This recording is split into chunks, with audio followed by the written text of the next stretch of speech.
Good day, my wonderful people. You're welcome back to the channel. This is Yuglo Fashion, and thank you so much for stopping by. So for this tutorial, I'll be showing you how to make a flounce. So please stay tuned till the end and enjoy the tutorial. So for this tutorial, I'll be making use of this Duchess fabric, lining, and I have crinoline here as well. And also interface. This is paper stay. So to the business of the day, for the flounce, I measured from the shoulder to the under bust. That's the flounce length, 10 inches, and I multiplied that by 2 because it's going to have foldings, or let me say little ruffles.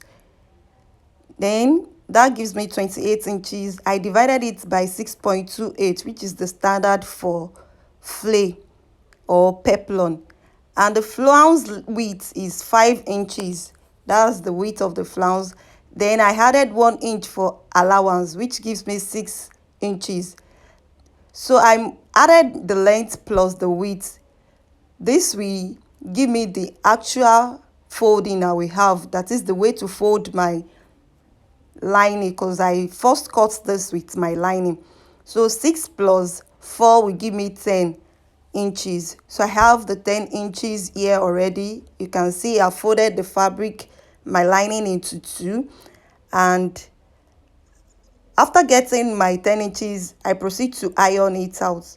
Then after ironing, I fold it this way again to give me 4 foldings in total.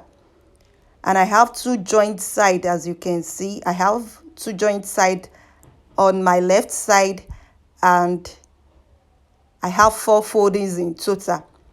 Next, I measured the 10 inches again, but I added allowance so as to see what to cut out. You can just add like ½ inch, but if you want your flounce longer than this, you can just multiply the length of the flounce by 3, 4. It depends on how many folds you want.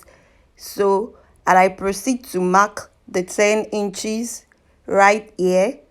So after marking the 10 inches here, I proceed to mark the width of the flounce, which is 4 inches. So I mark them on my left hand side here. So that's 4 inches, and I mark them round. I mark the 4 inches round. So after chalking everything round, I proceed to cross check whether the circumference is equal to the length I have here. You know, the length is 28 inches. So I proceed to measure the 28 inches, and you remember the fabric is on fold. So I have 7 inches here multiplied by 4. The fabric is in 4 folds. So I still have my 28 inches back. So the next thing is to measure the 6 inches, which is for the width. You know, I added 1 inch for allowance, and I proceed to mark that all around as well. The next is to cut it out.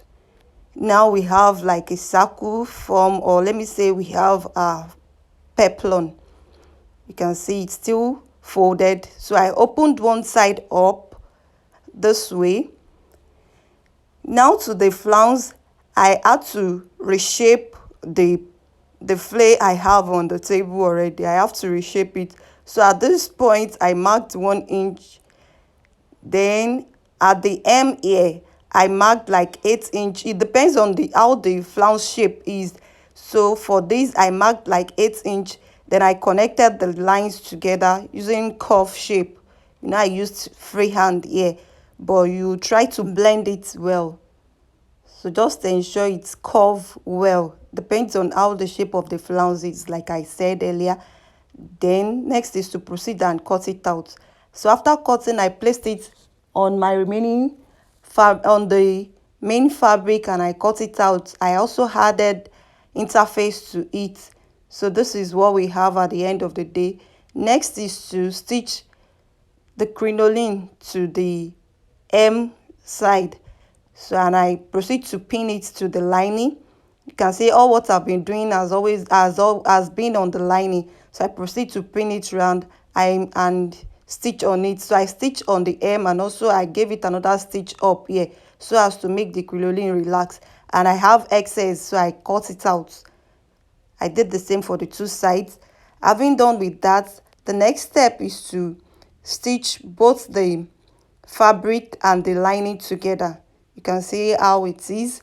So I pick the fabric and place them on each other, that is the right on the right side, and stitch the two together. So I proceed to pin them together like this.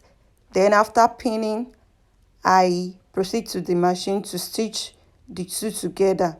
So just be careful while stitching. You know how crinoline is very hard. So, and after stitching, this is what I have. Next is I top stitch this on the lining side.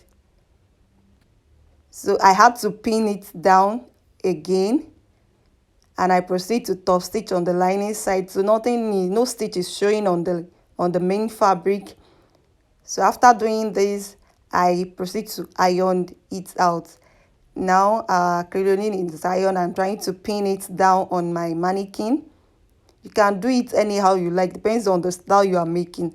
So thank you very much for watching this video to the end. Please like and share my video and subscribe as well. Bye.